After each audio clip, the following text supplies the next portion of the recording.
रक्षाबंधन का त्योहार आने वाला था। स्कूल के सब बच्चे इस त्योहार को लेकर बहुत उत्साहित थे और आपस में अपने दोस्तों से इस त्योहार के लिए बात कर रहे थे। टीचर क्लास में बच्चों को इस त्योहार के लिए सूचना दे रही थी। बच्चों, जैसा कि आप सब जानते हो, 2 दिन बाद राखी का त्योहार है। आप सब लड़कियां एक एक राखी लेकर आएंगी और अपनी क्लास के लड़कों को बांधेंगी और आप सभी बॉयज गर्ल्स को देने के लिए उपहार लाएंगे।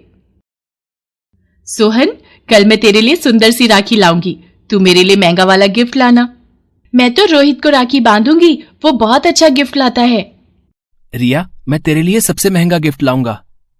सोहन, कुछ भी हो जाए, हम सब लड़के माला से राखी नहीं बंधवाएंगे, पर टीचर जबरदस्ती बोलेंगी तो क्या करेंगे? अरे, हम सब कोई ना कोई बहाना मार देंगे। उसकी शक्ल तो देखो, मुझे तो ये माला बिल्कुल अच्छी ही नहीं लगती। क्लास के सब बच्चे माला से नफरत करते थे। माला एक अनाथ लड़की थी, उसका इस दुनिया में कोई नहीं था। माला सुमन को एक ट्रेन के डिब्बे में लावारिस हालत में मिली थी। तब से लेकर आज तक सुमन ने ही माला को मां की तरह पाल पोस कर बड़ा किया था। सुमन उसी स्कूल में सफाई का काम करती थी। महीने की तनख्वाह में से हर महीने पैसे कटवा कर वो माला को पढ़ा रही थी। माला सुमन के साथ घर जाती है। रास्ते में माला सुमन से कहती है, माँ, कल क्लास में सब लड़कियां लड़कों को राखी बांधेंगी, मुझे भी एक राखी खरीदनी है। मैं भी कल क्लास में राखी बांधूंगी। ठीक है माला बिटिया, वो सामने दुकान पर राखियां बिक रही हैं, चल मैं तुझे वहां से राखी खरीद देती हूँ। सुमन माला को दुकान से राखी खरीद कर दे देती है। अगले दिन माला राखी और मिठाई खरीद कर स्कूल पहुंचती है। आप सब लड़कियां क्लास के लड़कों को राखी बांधेंगी और मिठाई खिलाएंगी, बदले में सभी लड़के उपहार देंगे। टीचर के कहने पर सभी लड़कियां क्लास में बैठे लड़कों को राखी बांधने लगती हैं। कोई भी लड़का माला से राखी नहीं बंधवा रहा था। माला उदास चेहरे से क्लास में बैठी रहती है और वो बार बार अपनी राखी को देखती है। सब लड़के क्लास की लड़कियों को बदले में उपहार देते हैं। सब लड़कियां राखी बांध चुकी थीं। सोहन के पास अभी एक उपहार बचा था जो उसने अभी तक किसी को नहीं दिया था।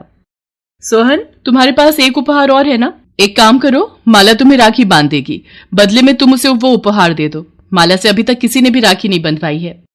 नहीं मैम, मैं माला से राखी नहीं बंधवाऊंगा, ये मुझे अच्छी नहीं लगती है। मैं ये उपहार रिया को दे दूंगा। नहीं सोहन बेटा, ये गलत बात है।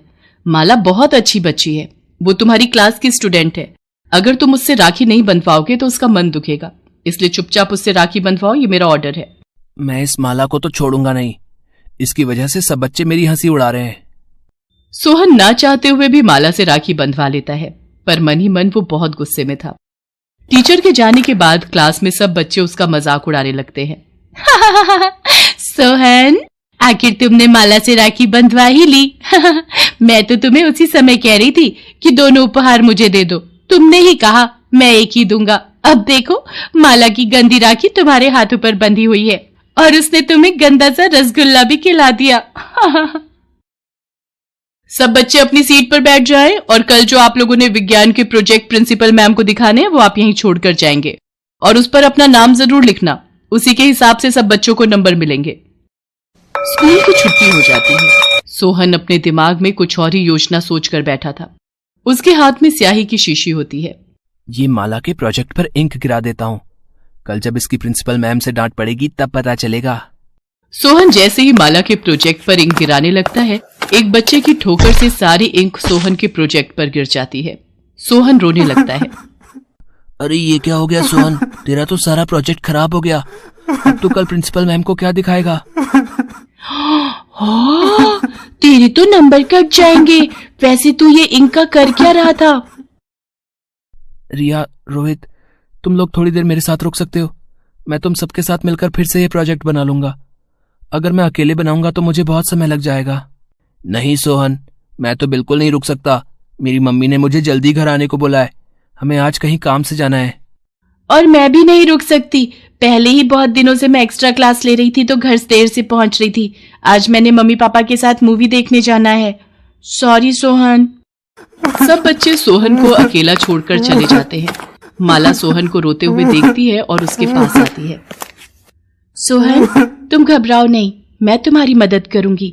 दोनों मिलकर जल्दी जल्दी नया प्रोजेक्ट बना लेंगे और सबसे पहले तुम रोना बंद करो, ठीक है? सोहन माला को देखता रहता है। कुछ देर पहले जिन्हें वो अपना दोस्त मान रहा था, वो उसे मुसीबत के समय अकेला छोड़कर चले गए। पर जिस माला के लिए वो गलत सोच रहा था, आज वही उसकी मदद कर रही थी। माला जल्दी जल्दी सोहन के साथ मिलकर फिर से एक नया प्रोजेक्ट बना लेती है। वो प्रोजेक्ट सोहन के पुराने प्रोजेक्ट से और भी ज्यादा सुंदर था। सोहन के चेहरे पर खुशी आ जाती है। इतनी देर में सुमन भी वहां आ जाती है। माला, मुझे माफ कर दो। मैंने तुम्हें गलत समझा, पर आज तुमने मेरी इतनी मदद की, ये मैं हमेशा याद रखूंगा। सोहन, मैंने तुम्हें अपना भैया बोला है और माँ कहती हैं कि राखी का त्योहार भाई बहन के मजबूत रिश्ते का बंधन होता है, जिसमें एक दूसरे की रक्षा करने और साथ निभाने का वचन देते हैं। मैंने वही किया भैया। तभी उनकी क्लास टीचर भी वहां आ जाती है। दोनों बच्चों की बातों को सुनकर टीचर का भी मन भावुक हो जाता है। अगले दिन सोहन को उस प्रोजेक्ट में बहुत अच्छे नंबर मिलते हैं। इसका श्रेय वो माला को देता है। उस दिन के बाद सोहन माला से कभी भी नफरत नहीं करता था। वो हमेशा उसका अच्छा दोस्त बनकर रहता है। सोहन की देखा देखी सारे बच्चे भी माला के दोस्त बन जाते हैं।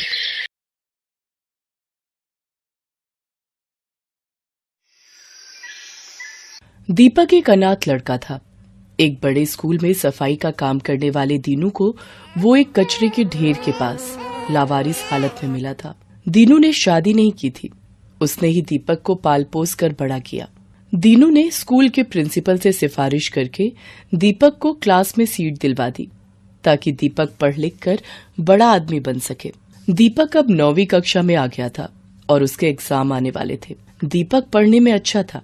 उसे अच्छे नंबर लाकर पास होना था। इसलिए दीनू के सो जाने के बाद दीपक रात में स्ट्रीट लैंप से आने वाली रोशनी में पढ़ाई करता था। दीपक की ही क्लास में स्कूल के ट्रस्टी मिस्टर मेहता का बेटा अर्जुन भी पढ़ता था। अर्जुन दीपक से बहुत चिढ़ता था। ट्रस्टी का बेटा है, इसी डर से कुछ टीचर ना चाहते हुए भी अर्जुन की झूठी तारीफ करते थे और दीपक को नीचा दिखाने में अर्जुन का साथ देते थे। सर बताइए, ये रेस किसने जीती है? आप तो अच्छे से जानते हैं ना विनर कौन है। हाँ दीपक, तुम इस रेस में हार चुके हो। अर्जुन तुमसे पहले ही उस लाइन में पहुंच गया था। देखा, मैं हमेशा जीतूंगा, मुझे कोई नहीं हरा सकता। दीपक मायूस होकर क्लास में आ जाता है। सर, कब तक हम अर्जुन से डरकर उसे झूठा विनर बनाते रहेंगे? मिस नैना, आप तो जानती हैं अर्जुन स्कूल के ट्रस्टी का बेटा है और प्रिंसिपल मैम ने हमें पहले ही ऑर्डर दिया हुआ है कि हमें अर्जुन के साथ बहुत अच्छे से पेश आना है, और फिर अगर हम ऐसा नहीं करेंगे तो हमारी नौकरी पर बात आ जाएगी। पर कब तक हम ये अत्याचार सहन करते रहेंगे? दीपक एक अनाथ गरीब स्टूडेंट है। दीनू काका ने उसे अपने बेटे की तरह पाल पोस कर बड़ा किया है और यहाँ पढ़ा रहे हैं ताकि दीपक बड़ा होकर अपने पैरों पर खड़ा हो सके। पर अर्जुन जैसे बच्चे दीपक जैसे होनहार बच्चों को आगे नहीं बढ़ने देते। फिलहाल तो हम कुछ नहीं कर सकते मिस नैना, हमें सब कुछ वक्त पर छोड़ देना चाहिए। एक दिन दूसरे स्कूल के टीचर प्रिंसिपल के साथ सब बच्चों को मिलने आए और वो दीपक की क्लास में गए। उन्होंने सब बच्चों से कंप्यूटर के कुछ सवाल पूछे, पर सबसे पहले दीपक ही हाथ खड़ा करता था। प्रिंसिपल ने दूसरे स्कूल के टीचर से कहा, अरे नहीं सर, इसे कोई उत्तर नहीं आता होगा। इसके घर तो कंप्यूटर ही नहीं है। ये हमारे स्कूल की सफाई कर्मचारी का बेटा है। उसने बहुत जिद की तो हमने इस अनाथ बच्चे पर मेहरबानी करके स्कूल में सीट दे दी। नहीं सर, मुझे सचमुच इस प्रश्न का उत्तर आता है। मैंने इसके बारे में पढ़ा है। सर, अर्जुन इस प्रश्न का उत्तर जानता है। अर्जुन, इस प्रश्न का उत्तर तुम दोगे। सर, मुझे इस प्रश्न का उत्तर नहीं आता। मैंने इसके बारे में नहीं पढ़ा। सर, मुझे पता है, क्या मैं उत्तर दूं? हाँ बेटा, तुम उत्तर दो। दीपक का उत्तर सही था। दूसरे स्कूल के टीचर के साथ साथ स्कूल के सभी बच्चे दीपक के लिए तालियां बजाते हैं। प्रिंसिपल सर बिल्कुल चुप थे। अर्जुन इस बात में अपना अपमान समझता है और दीपक से बदला लेने की योजना बनाता है। मुझे इस दीपक का कुछ करना ही होगा और मुझे पता है ये इस स्कूल से कैसे निकलेगा। दीपक की परीक्षा आने वाली थी। वो परीक्षा के लिए बहुत मेहनत कर रहा था।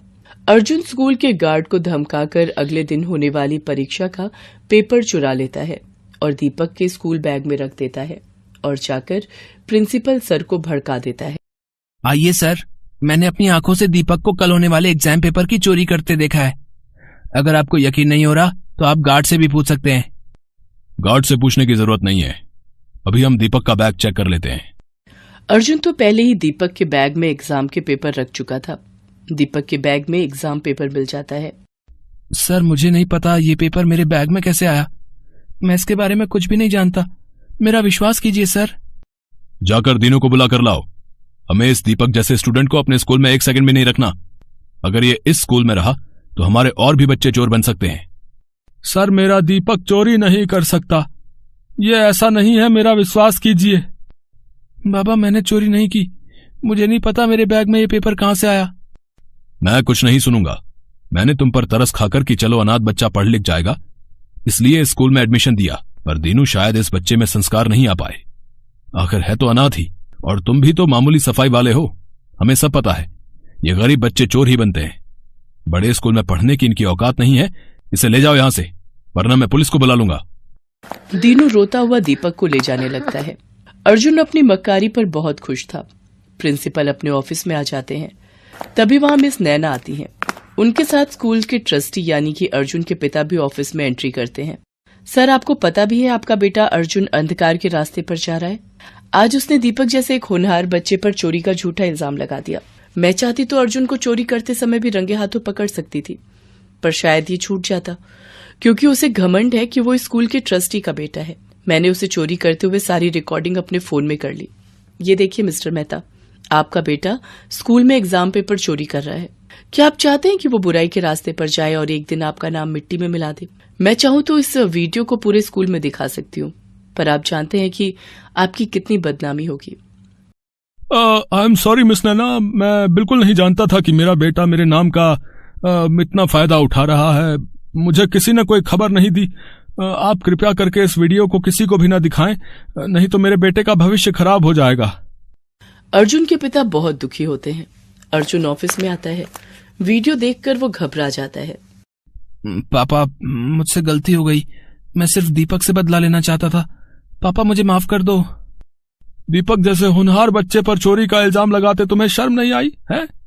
तुम्हें अपना बेटा कहते हुए मुझे सचमुच बहुत शर्मिंदगी महसूस हो रही है। मैं तुमसे अब कभी भी बात नहीं करूंगा। तुम जैसे चाहो अपनी लाइफ को जी सकते हो। अब तुम्हारी मम्मी और मैं तुमसे कोई मतलब नहीं रखेंगे। नहीं पापा ऐसा मत करो, मैं आपसे और मम्मी से बहुत प्यार करता हूँ। मुझे माफ कर दो, मुझसे गलती हो गई। गलती तो हम सबसे हुई है। शायद अर्जुन के बिगड़ने में सबसे बड़ा हाथ मेरा है। हमने हमेशा अर्जुन को गलत करने में बढ़ावा दिया। पापा मुझे बस एक बार माफ कर दो। अगर माफी मांगनी है तो मिस नैना और दीपक से मांगो, अब वही तुम्हें माफ कर सकते हैं। नैना मैम मुझे माफ कर दीजिए, आप प्लीज ये वीडियो किसी को मत दिखाना। नहीं अर्जुन बेटा, मैं ये वीडियो किसी को नहीं दिखाऊंगी।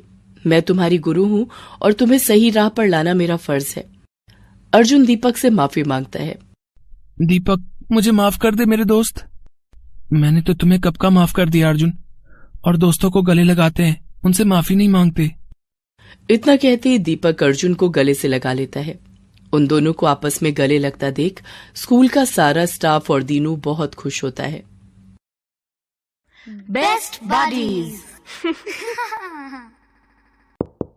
Hello friends, thanks for watching this video. अगर आपको ये वीडियो पसंद आया है तो प्लीज लाइक, सब्सक्राइब, कमेंट्स करें इस वीडियो पर, और हाँ, शेयर करना भी ना भूलें। और भी मजेदार वीडियो देखने के लिए नीचे दिए गए बेल आइकॉन को दबाएं। देखते रहिए बेस्ट बडीज।